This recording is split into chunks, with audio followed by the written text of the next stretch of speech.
listening to Keith Price's Curtain Call.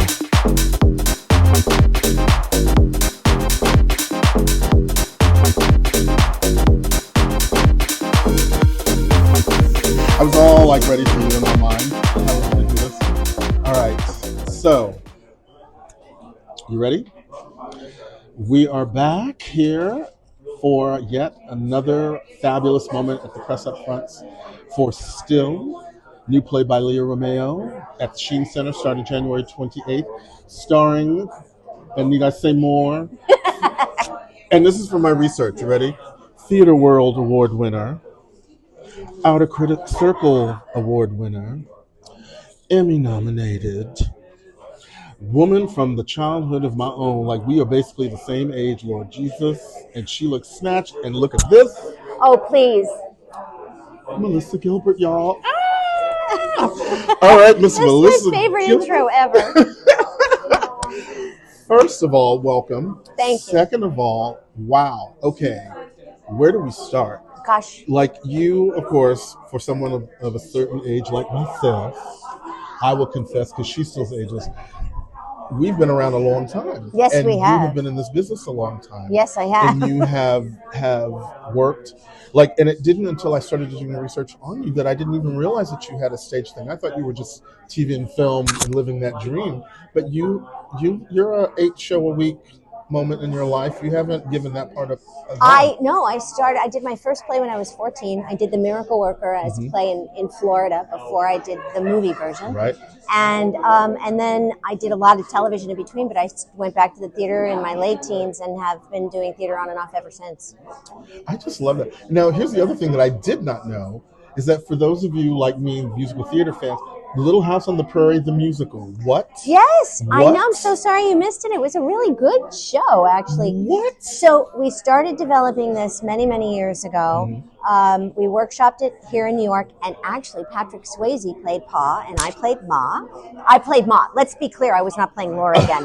This is not whatever happened to baby Laura, right? So that was Patrick Swayze and myself, and then it went into, we did it one summer at the Guthrie, and Steve Blanchard, who had been the Beast in Beauty and the Beast for years and years, and Johnny Guitar, and I could go on, one of my dearest friends, and his wife, in the whole wide world, played Pa, and Cara Lindsay played Laura, and Kevin Massey played Almanzo, and then we went on tour for a year. Yes. And we were going to come into Broadway, and things got kind of hanky. Let me put it to you this way. Our producer was a man named Ben Sprecher. There's a little bit of a scandal. Is he with him. in the Rebecca. same thing? Oh. Need I say more? Ooh. So the Little House. Google, y'all, because that's scandal, honey. That is scandal. That and that Garth Drabinsky guy, like two of the big Broadway scandals, but that's another side story. That's another, yeah. Oh my gosh. So the Little House musical just kind of went. Oh. But it exists and it is licensable, and I've actually seen on YouTube some productions in small towns across the country, and it's fun to watch. How wow. For sure. And it's a that's little something different. you've originated and put out there into the world as well as everything and else. I'd never done a musical before. It was my first. That was scary. Come on now. So now, here we are now, but back in New York. We're doing this place Still. Yeah. We were talking earlier, at least beforehand, about how this particular play has found a perfect spot right now in today's conversation. About how you cannot, how people are managing that, how people are managing dealing with people that you do disagree with. Yeah. But at the same time, you say you love.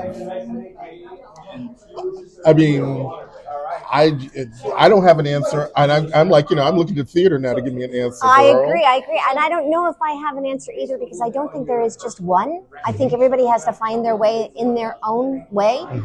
But I do think that we need to, if we can, even in smaller numbers, just kind of disarm the passion and the anger a little bit, so that we can determine what is something we can move on and something we can't. And the thing that worries me most is that we've lost the concept of agree to disagree, right?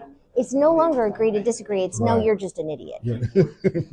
Well, in some instances, you know, that's another conversation. between you and I, you know, I'm just saying we've had those moments, and we're, you know, like, what is it? You don't want to argue with stupid people because it's a waste of time.